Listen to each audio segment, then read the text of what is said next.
¿Qué tal, jóvenes? Muy buenos días. Vamos a dar inicio al bloque número 2, que se llama línea recta. ¿Qué es una línea recta? Bueno, en geometría analítica, una línea recta es un lugar geométrico en el cual un conjunto infinito de puntos conservan la misma dirección. Es decir, están de forma lineal. Ejemplos de líneas rectas. Pues aquí tenemos tres ecuaciones asociadas con sus diferentes lugares geométricos. Ok, vamos a continuar. Pendiente. ¿A qué se le llama pendiente o qué es la pendiente en geometría analítica y concretamente en el bloque de la línea recta? Bueno, pendiente va a ser la inclinación que tiene dicha recta. Entonces, cuando ustedes escuchan la palabra pendiente, inmediatamente la pueden asociar con la inclinación. De acuerdo a la clasificación, existirían 4 tipos de pendientes diferentes. Serían pendiente positiva, pendiente negativa, pendiente cero y finalmente una pendiente indefinida. Para cada una de ellas podemos tener pues un bosquejo o un dibujo que nos pueda inmediatamente relacionar cómo debe estar la gráfica en cuanto a la posición en el plano cartesiano. Fíjense cómo una pendiente positiva debe de ir cuesta arriba, es decir, en dirección hacia el cuadrante número 1.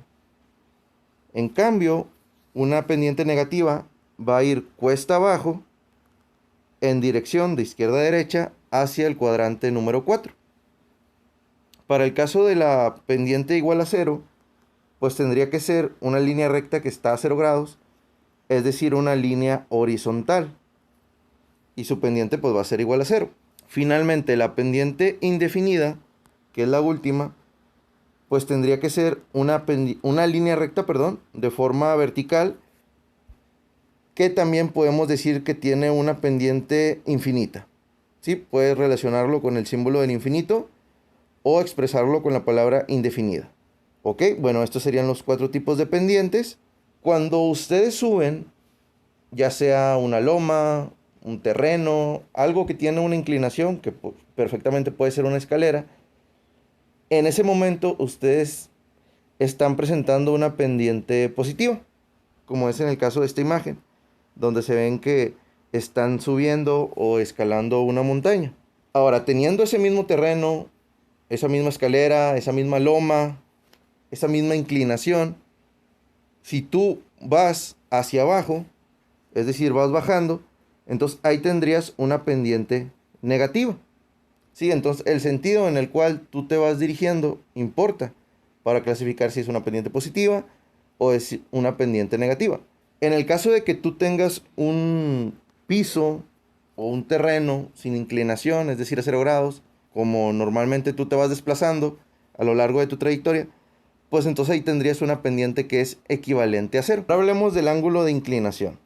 El ángulo de inclinación de una recta va a ser el ángulo que forma la recta con el eje de las X. Recordemos que el eje de las X es aquel que está de forma horizontal en nuestros planos cartesianos. Pues como lo dice ahí abajo con otras rojas, se mide en sentido contrario a las manecillas del reloj. Y aquí tenemos dos distintos tipos de rectas. Una que tendría una pendiente negativa y otra que tiene una pendiente positiva. En el caso de la línea recta con pendiente negativa, pues vemos cómo se está marcando el ángulo a partir del eje de las X y se detiene hasta que se intersecta con la línea recta. En este caso, el ángulo que se está formando en sentido contrario a las manecillas del reloj es de 135 grados. Para el caso de la pendiente positiva, nuevamente empiezas a medir a partir del eje de las X y vas formando el ángulo hasta que te topas con la línea recta, y en este caso pues estaríamos formando un ángulo de 45 grados.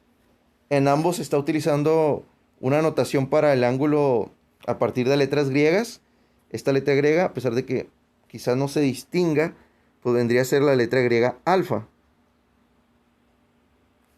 ¿Continuamos? Bien, hay una manera de que nosotros podamos relacionar esos dos conceptos, la pendiente y el ángulo de inclinación, ya que la pendiente va a ser igual a la tangente del ángulo de inclinación. Es decir, a partir de aquí ya empezamos a relacionarlo mediante fórmulas, ya vamos a empezar a hacer operaciones, divisiones, restas, para poder relacionar estos dos conceptos. Si tú tienes una pendiente, puedes obtener el ángulo de inclinación y viceversa. Si tú conoces el ángulo de inclinación de una línea recta, deberías de ser capaz de obtener el valor de la pendiente. En el caso de la pendiente, pues no va a tener unidades, simplemente va a ser un valor numérico. Y el ángulo de inclinación sí. El ángulo de inclinación pues se va a medir en grados. Ok, entonces esto que leíamos de forma literal, la pendiente es igual a la tangente del ángulo de inclinación, lo podemos expresar con esta pequeña formulita. M igual a la tangente del ángulo de inclinación, que nuevamente volvemos a utilizar la letra griega alfa. Entonces, esto de aquí, pues ya nos estaría dando a entender de que la forma en la que vamos a expresar la pendiente va a ser con la letra M. Es la letra más común que suelen utilizar la mayoría de los autores de los libros de geometría analítica. Entonces, la M va a significar pendiente. Ahora, como normalmente nosotros vamos a estar trabajando con puntos, con coordenadas en el espacio y solamente vamos a necesitar 2 puntos para poder formar una línea recta, pues entonces hay una fórmula que nos permite obtener esa pendiente cuando tú conoces 2 puntos por los cuales está pasando esa línea recta, que vendría a ser esta pequeña fórmula. La pendiente va a ser igual a y2 menos y1, todo eso sobre x2 menos x1. Es algo similar a lo que hacíamos con fórmula de distancia entre 2 puntos o división de un segmento, en donde vamos a estar trabajando con 2 puntos a la vez. M significa pendiente, tan, pues tangente, y el ángulo alfa pues se refiere al ángulo de inclinación. Ejemplo, para que entiendan mejor, asimilen mejor esta información relacionado con la línea recta, nos dice, determina la pendiente y el ángulo de inclinación de la siguiente recta. Y se fijan, ahí hay 2 puntos resaltados de color rojo, este de aquí y este otro de acá, que nosotros vamos a utilizar como datos para poder resolver eso de encontrar la pendiente o determinar la pendiente y también el ángulo de inclinación. Puedes utilizar el que tú quieras para punto A y el que tú quieras para punto B. Vamos a decir que el punto A va a ser 4,2, es decir, este de aquí. Este de aquí vamos a decir que es nuestro punto A, 4,2. Entonces, el punto B, ¿qué coordenada tendría que tener? Pues tendría que tener menos 1, menos 4, ¿verdad que sí? Entonces, menos 1, menos 4. ¿Ok? Listo. Estos son los 2 puntos que vamos a usar para calcular pendiente y también el ángulo de inclinación. Entonces, vámonos a otra diapositiva. Aquí ya tenemos los datos. X1 es igual a 4. Y1 es igual a 2. Eso los obtenemos del punto A. X2 es igual a menos 1 y Y2 es igual a menos 4. Esos datos los obtenemos del punto B. Haciendo uso de la fórmula, pendiente pues va a ser igual a Y2 menos Y1. Todo eso dividido entre X2 menos X1. Solamente hay que sustituir los datos, aunque hay que tener cuidado con posibles cambios de signo. De hecho, sería algo similar a lo que ocurría con fórmula de distancia entre 2 puntos. Podemos tener cambios de signo si Y1 o si X1 tienen un signo negativo. Entonces, Y2 pues es equivalente a menos 4, aquí ya está sustituido, y luego signo negativo, valor de Y1 es 2, el numerador está bien, está correcto. Después, valor de X2 es menos 1, ahí está, menos el valor de X1 que es 4. Operaciones, en el numerador pues va a dar menos 6 y abajo menos 5. Esto pues podemos deshacernos de los signos porque menos entre menos es más, por lo cual la respuesta tendría que ser 6 quintos. Entonces este es el valor de nuestra pendiente, 6 quintos, que si tú lo quieres expresar en decimal, pues sería 1.2. Ok, para el ángulo, pues como sabemos que la pendiente es igual a la tangente del ángulo de inclinación, pues entonces el ángulo alfa lo podemos determinar aplicando esa tangente con la calculadora. Entonces, una vez que ya conoces el valor de la pendiente, utilizas tangente inversa del valor de la m, que sería 6 quintos, Y luego, ya teniendo esto, pues el arco tangente, pues sí o sí lo tienes que obtener con la ayuda de una calculadora. Aquí sí que no hay opción de hacerlo con operaciones aparte, o por tu cuenta, o en la mente. El arco tangente de 6 quintos, pues tendría que ser 50.19 grados, aproximadamente, considerando solamente dos puntos decimales, o dos cifras decimales. Y aquí ya tendríamos el ejercicio, porque ya determinamos la pendiente y también calculamos lo que fue el ángulo de inclinación.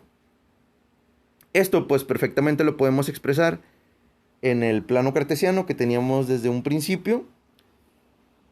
Aquí se observa pues claramente que el ángulo de inclinación es de 50.19 grados y cómo se está expresando a partir del eje de las X en sentido contrario a las manecillas del reloj. Entonces este ángulo ahí está expresado. Y luego, lo que es la pendiente, GeoGebra, siempre te lo va a señalar con un triangulito. Te va a poner un triangulito y te va a decir m igual a tal valor. En este caso, pues nos lo está expresando en decimal 1.2, que es lo que equivale el 6 quintos. Entonces, ¿está bien? Ok. Otra manera en la que tú podrías obtener esto, me refiero a lo de la pendiente, es que lo relaciones con lo que equivale a la función tangente. Función tangente, pues es cateto opuesto entre cateto adyacente. Entonces, nuestro cateto opuesto tendría que ser este lado vertical o este segmento vertical, que no necesitamos distancia entre dos puntos, podemos contar los cuadros, 1, 2, 3, 4, 5, 6. Y para el cateto adyacente, pues siempre va a tener que ser nuestro cateto horizontal, que también podemos contar los cuadros, que son 5 en este caso. Y recordando que pues la pendiente es igual a la tangente, pues entonces nosotros podemos decir que la m es igual al cateto opuesto entre el cateto adyacente. Cateto opuesto, ¿cuánto es? Pues es un 6 y cateto adyacente es un 5. Ya me estaba adelantando el fin de la presentación. Entonces, esta sería otra manera en la que tú podrías obtener la pendiente sin la necesidad de que hagas la fórmula de y2 menos y1 sobre x2 menos x1. Aunque es verdad que para que tú hicieras esto, pues siempre tendrías que tener tu plano cartesiano y luego formar el triángulo para que tú visualices cuánto es el cateto opuesto y cuánto es el cateto adyacente. Y siempre y cuando se puedan contar cuadros, porque si por algún motivo tiene a lo mejor un número en decimal, pues ahí sí te estarías complicando un poco más el hecho de que lo intentes hacer de esta manera, pero para que tengan dos opciones distintas. Entonces, por mi parte sería todo, le vamos a dejar hasta aquí y le continuamos en la próxima sesión. Cuídense mucho y hasta la próxima.